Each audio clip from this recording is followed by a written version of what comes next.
The next day, Assistant Principal Kathy Van Treese pulled the girls into their office, questioning them. The same day, Assistant Superintendent Joanna Ford, Kathy Van Treese, and multiple teachers all came into the girls' locker room making...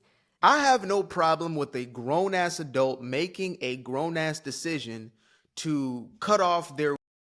I really don't. I don't mind you cutting your joint off if that's what you want to do with your life. I'm not going to stop you. Frankly, I don't want to hear about it. But when you start to push these types of ideas into the minds of not just the people, but children, that's when we all got to get involved. That's when you done fucked up. You understand me? That's when it's problematic. And unfortunately, we have gone to a place where these types of stories, like the one I'm about to get into today, have become normal. Not normalized, at least not to those of us who are regular, normal people, but it has become a regular occurrence. We have heard of a multitude of stories of something that these either transformers or the transformer advocates and supporters are doing that is violating the rights of the parents and violating the mental, the psychological parts of a child. A child is going to be scarred by the actions of the so-called adults who care more about being so-called activists than they care about protecting these children. Now, when I first came across the story, I thought it was one of those where surely it was exaggerated, it was hyperbole. You know, you can find all types of stuff on the internet. Some of the stuff is not accurate. Sometimes I may have reported on something that was not fully, unraveled as the truth of the entire story. And for that, I apologize. And whenever I do come out with something that, was not 100% accurate, I might take that piece of content down. I might speak on that matter when it is unfolded, but I do my best not to jump to conclusions. However, this is not one of those cases. This is a case where the entire story is here right in front of us, where a mother is telling the story of exactly what happened to her daughter at the hands of the so-called teachers or school administrators who are supposed to be protecting her. So I'm going to let the mother tell her story, and then I'm going to give my 2 cents on the back end. So let's get into it. I'm here to demand that the locker rooms and bathrooms at District 109 be designated as biological male and biological female, as there already is a gender-neutral option. The girls want their locker rooms and bathrooms back. They want their privacy back. This is why I'm here tonight. My 13-year-old daughter's well-being and mental health and privacy is at stake. This nightmare began on February 5th when my daughter was using the girls' bathroom and was stunned that a biological male student was using. Do y'all notice how there are those people in the back wearing the masks?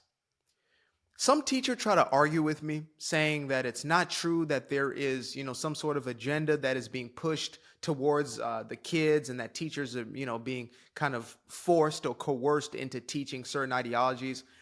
First and foremost, you're wrong. I don't know what state you may be living in, but I lived in California, so I was exposed to it. My ex was a teacher. I was exposed to it. I've had multitudes of conversations with teachers who come to me in secrecy or in privacy. Multitudes. This is not only happening, it is happening in some of the most severe and some of the most grotesque ways you can imagine. These agendas are real. This propaganda is real. When you have in certain departments in universities 150 liberals for every one conservative, that is an issue. That is what we call a cult, hive mind, an echo chamber. And so when I see those teachers in the back, of course, because the majority of the teachers, especially in these blue states, etc., are those people. They are protesters. They are activists more than they are administrators. Activists more than they are parents in some cases. Was using it as well. She came home frightened and was extremely upset. I asked her to talk with her teachers and find out more information. She was told by the administration that a student can use the bathroom as well as a female locker room because they now identify as female. I was sent an email to the teachers involved and received a call from Principal Wegley.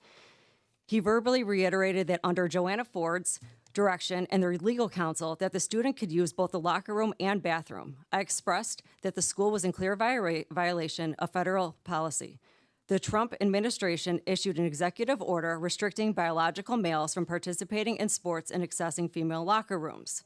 That day, I filed a civil rights complaint on behalf of my daughter with the Department of Justice. It has now been referred to the Department of Education. A federal complaint has been filed with the district to protect the students. The situation went from bad to worse. A few days later, the male student was present in the girls' locker room. Feeling violated, the girls made the choice to not change into their PE clothes with a biological male student present. The next day, Assistant Principal Kathy Van Treese pulled the girls into their office, questioning them. The same day, Assistant Superintendent Joanna Ford, Kathy Van Treese, and multiple teachers all came into the girls' locker room, making them change into uniform. This went on all week with the addition of Ginger Laugerman. These teachers are forcing the little girl or the young girls to change. Now, that's already problematic by itself. If there was no dude in there, that would already be an issue. But they're doing that in order for them to make their case. And in direct opposition to a law.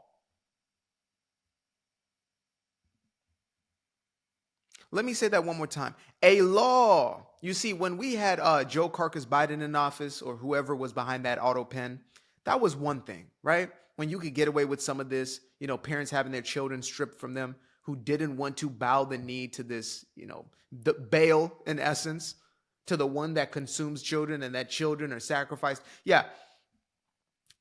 When there were parents who didn't bow the knee and they had their children taken away, there was a less that you could do because the machine was in control.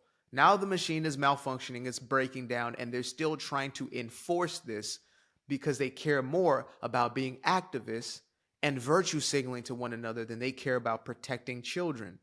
These types of individuals should be arrested. It shouldn't be fired. It shouldn't be let go. It should be in jail. Make an example out of these people. You have people in the UK who are going to prison for memes. Conservative, quote unquote, right-wing memes. Anything that goes in opposition to their woke agenda. People going to jail for that. Why would somebody not go to jail for this sort of violation of a young girl? And they're also women, mind you. These weren't male teachers. These are female teachers. So-called feminists. It's amazing how fast the feminists went from caring about women to caring more about men, pretending to be women. My daughter refused to take part in having her privacy being violated. How dare they? She ran out and called for me for help. Principal Wegley was offering my daughter a new PE class. The answer was no. She is not changing for the remainder of the year, and she is not changing into another class. The girls just want their privacy, and they want their locker room back. There are gender-neutral options. This is my daughter's story and the story of many other young girls who have been forced at the difficult age to do something they know and most adults know is wrong. Do the right thing, Deerfield, and give these girls their locker room and bathrooms back. Allowing biological males to access girls' locker rooms sets a dangerous precedent that erodes the very foundation of female privacy and safety.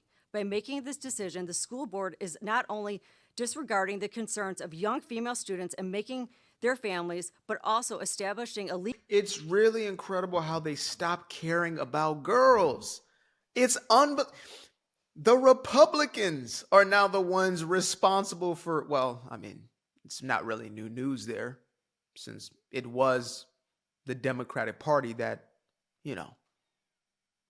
took about 200 or so years until they finally elected their first woman into a position of power. I'm just saying. These were the guys who were fighting to keep polygamy alive, right? Which basically was a violation of a woman's rights. These were the individuals who opposed women's suffrage, the Democratic plantation. So should I be surprised? No. But to see it in real time is heartbreaking. I covered the Laken Riley Act. I covered the Riley Gaines Act. I covered how women were essentially only protected on the right side of the aisle. These are the facts, folks. I believe there are only 12 Democrats who voted for the Laken Riley Act. 12? 12 out of almost 40? 12 who saw it as, appropriate to incarcerate individuals who who did some of the most heinous things to women.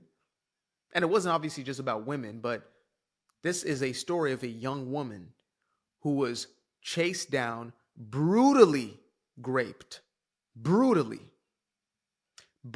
massacred, beaten to her demise.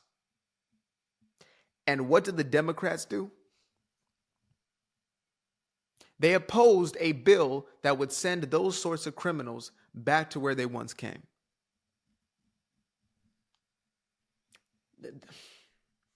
Some people get mad when I just report the news. That's always the interesting thing. Like, you can get mad at my opinions all day. I get that. I completely understand that. And I have a lot of opinions, a lot of things that are just my own biases. These are the facts on the left or the right or the middle. These are the facts. This is documented history at this point. This happened.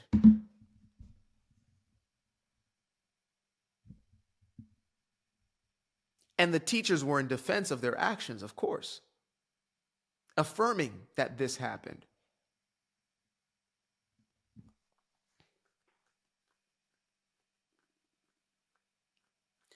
I'm every day I get more fuel in the tank to never close my mouth, to never shut the hell up.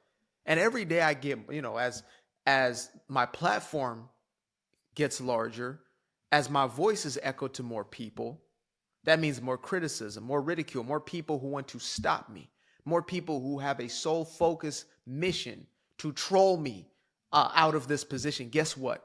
It's never going to work so long as this exists. So long as this is happening, best believe I'm showing up every single day for the rest of my life and likely beyond. There'll probably be a vault of content, a vault of me telling it exactly as it is. And these clips will be regurgitated until this thing is eradicated completely. And it's not me, and I'm not saving the world, but I know that I have a job to do. I have a responsibility to tell the truth. I'm beholden to that. I'm not beholden to your opinion about me. That's why, honestly, I genuinely don't care. I'm thankful for support, and I love that. And I love the encouragement, etc. But whether you love me, whether you hate me, whether you respect me or despise me, that's not going to change whether or not I show up. That's the difference. Whether you show up or you don't, that's not going to change whether or not I show up, because I got a job to do. And that's to expose this for exactly what it is. This is vile. And we can't allow ourselves to ever go back to this place again. We cannot. I appreciate you guys for tuning in. Make sure to subscribe to the channel if you found value in this content. If you want to show some love or some support, you can go ahead and send a Cash App or go ahead and buy me a coffee by clicking the link below, literally titled Buy Me a Coffee. Till the next time, peace. I fell in love with the sunshine. I fell in love with the light. I fell in love with the full moon. I fell in love with the night. I can see the light.